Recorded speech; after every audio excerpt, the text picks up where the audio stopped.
ये सच में सबसे ज़्यादा रंगीन और डरावनी ज़ॉम्बी फिल्म है जो मैंने देखी है।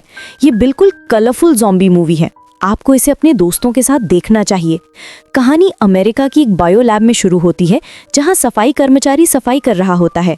उसे एक आइसोलेशन रूम मिलता है जिसमें एक आदमी लेटा होता है, लेकिन उसके शरीर की नसें बाहर निकली हुई होती हैं और वो मरा हुआ लग रहा होता है। सफाई कर्मचारी उसकी नब्ज चेक करने की कोशिश करता है, लेकिन तभी वो इंस्ट्रूमेंट से टकरा जाता है और मरीज की ऑक्सीजन कट जाती है। सफाई कर्मचारी घबरा जाता है। उसे डर लगता है कि कहीं मरीज मर ना जाए, इसलिए वो जल्दी से उस पर झुककर सीपीआर यानी कि कार्डियोपल्मोनरी रिससिटेशन करने लगता है, पर कोई फर्क नहीं पड़ता।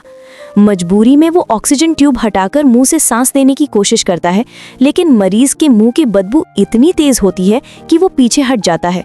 वो फिर से जोर से सीपीआर देता है और शायद वो ज्यादा जोर लगा देता है। अचानक मरीज जाग जाता है, उसकी आंखें लाल हो जाती है और वो एक खूंखार जानवर की तरह तेजी से सफाई कर्मचारी पर झपट पड़ता है। सफाई कर्मचारी डॉक्टर से मदद के लिए चिल्लाता है, लेकिन शीशे का साउंड प्रूफ इतना अच्छा होता है कि कुछ मीटर दूर खड़े डॉक्टर को कुछ सुनाई नहीं देता। थोड़ी देर बाद सफाई कर्मचारी बाहर निकलता है, लेकिन वो अब ज़ॉम्बी बन चुका होता है। डॉक्टर जैसे ही पलटता है, वो उस पर हमला कर देता है और उसे मार डालता है। ज़ॉम्बी वायरस तेजी से फैलना शुरू हो जाता है, लेकिन बहुतों को अभी पता नहीं चलता है। बेन और कार्टर बाहर घूमने जाने की तैयारी करते हैं, लेकिन रास्ते में वे एक हिरण को टक्कर मारकर मार देते हैं। वे दोनों परेशान होते हैं। तभी कार्टर की बहन कैंडल वहां से गुजरती है। वो देखती है कि उसके भाई के टायर में हवा कम है, तो वो रुककर पूछती है। बेन को पता चलता है कि कैंडल पार्टी में जा रही है, तो वो भी साथ जाने की बात कहता है। कैंडल का बॉयफ्रेंड उन्हें पता बताकर आगे चला जाता है। तभी कार्टर देखता है कि जिस हिरण को उन्होंने अभी मारा था वो गायब हो चुका होता है। इसके बाद एक आदमी जंगल में ट्रैकिंग कर रहा होता है। उसे झाड़ियों में कुछ आवाज सुनाई देती है। जैसे ही वो पास जाकर देखता है तो वो वही हिरण होता है जिसे उन्होंने मारा था। आदमी हिरण को जमीन पर पटक देता है। वो सहमा हुआ होता है। तभी उसके पीछे एक ज़ॉम्बी आ जाता है। बेन और कार्टर शहर पहुंचते हैं, लेकिन वहां सड़कें खाली होती हैं। एक भी आदमी दिखाई नहीं देता है और दुकानों के शीशे टूटे होते हैं। उन्हें लगता है कि जरूर कुछ हुआ है। जिज्ञासु होकर दोनों एक डांस क्लब में घुसते हैं जो अभी भी चल रहा होता है। वहां रोशनी तो जगमगा रही होती है, लेकिन कोई ग्राहक नहीं होता है। जैसे ही कार्टर बैठता है, एक लड़की स्टेज पर आकर पोल डांस का मुश्किल प्रदर्शन शुरू कर देती है। दोनों मजे से देख रहे होते हैं, लेकिन जैसे ही लड़की उल्टा होकर नीचे सड़कती है, उसकी गर्दन टूट जाती है। तभी एक बदला हुआ सिक्योरिटी गार्ड उन पर हमला करने के लिए दौड़ता है। दोनों डरकर भागते हैं। कार्टर बाथरूम में घुसता है और स्टॉल बंद करके डर से कांपता है, लेकिन तभी वो गार्ड उसे ढूंढते हुए आता है। गार्ड को कार्टर की महक आ जाती है और वो जोर जोर से दरवाजा पीटने लगता है। दरवाजा जल्दी ही टूटने वाला होता है। कार्टर को लगता है कि वो जल्दी ही मरने वाला है, लेकिन तभी गार्ड का सिर उड़ जाता है। गन शॉट चलाने वाली डेनीज एक बारटेंडर होती है। वो दोनों को बार से बाहर लाती है। जब उसे पता चलता है कि बेन कार चलाकर आया है, तो वो उन्हें जल्दी से निकलने के लिए कहती है, लेकिन बेन को हालात समझ नहीं आते हैं। वो बाहर जिद करता रहता है और बकबक करता रहता है। अब तो ज़ॉम्बी भी परेशान हो जाते हैं। गोली की आवाज़ सुनकर ढेर सारे ज़ॉम्बी दौड़ते हुए आ जाते हैं। तीनों जल्दी से गाड़ी में बैठते हैं। कार्टर अपनी हाई लेवल ड्राइविंग स्किल्स का इस्तेमाल करता है। गाड़ी स्टार्ट करते ही वो 3 मीटर भी नहीं चल पाता और गाड़ी बंद हो जाती है। साथ ही टायर भी पंचर हो जाता है। अब क्या होगा? डेनीज सामने से कवर देती है और पीछे बेन और कार्टर जितनी तेजी से हो सके टायर बदलने लगते हैं, लेकिन डेनीज के पास ज्यादा गोलियां नहीं होती हैं। वो जल्दी ही खत्म हो जाती हैं और अब वो बंदूक से ही लड़ने लगती है। सच में उसके लिए मुश्किल हो रहा होता है। जब डेनीज आखिरकार हार मानने वाली होती है, तब तक टायर बदल जाता है, लेकिन तभी एक एडवांस ज़ॉम्बी आ जाता है।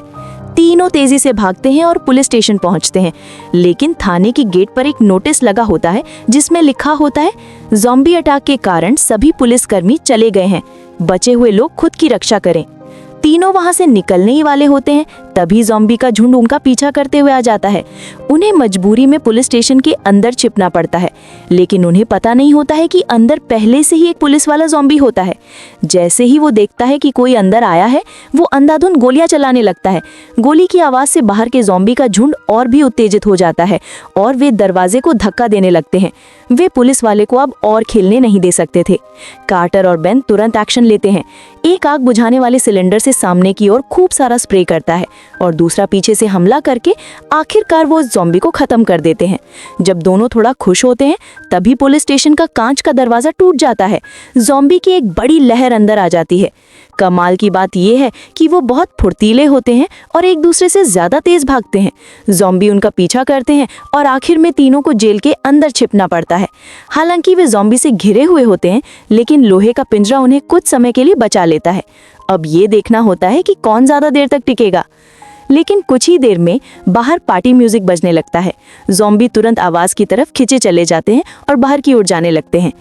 अब जब ज़ॉम्बी का घेरा हट जाता है तो डेनीज को दीवार पर लटकी हुई चाबी दिखाई देती है। वो एक डंडे का इस्तेमाल करके मुश्किल से चाबी को पकड़ पाते हैं, लेकिन तभी स्काउट लीडर गैरी अंदर आ जाता है।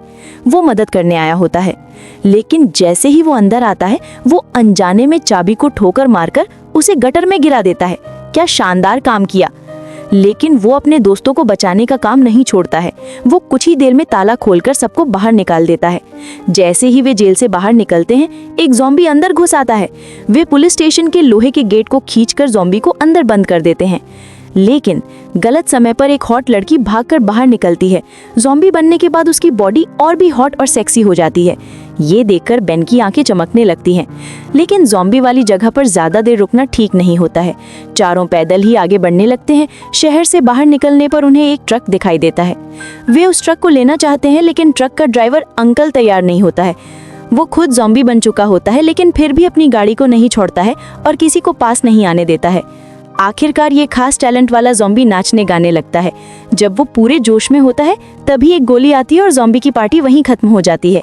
गोली चलाने वाला एक सैनिक होता है जिसका नाम विलियम होता है। उसे सेना ने पीछे छोड़ दिया होता है। अब वो उन लोगों के साथ भाग सकता है, लेकिन बेन की बहन केंडल अभी भी पार्टी में होती है और उन्हें उसे बचाना होता है। वो तुरंत उस पते पर पार्टी में पहुंच जाता है।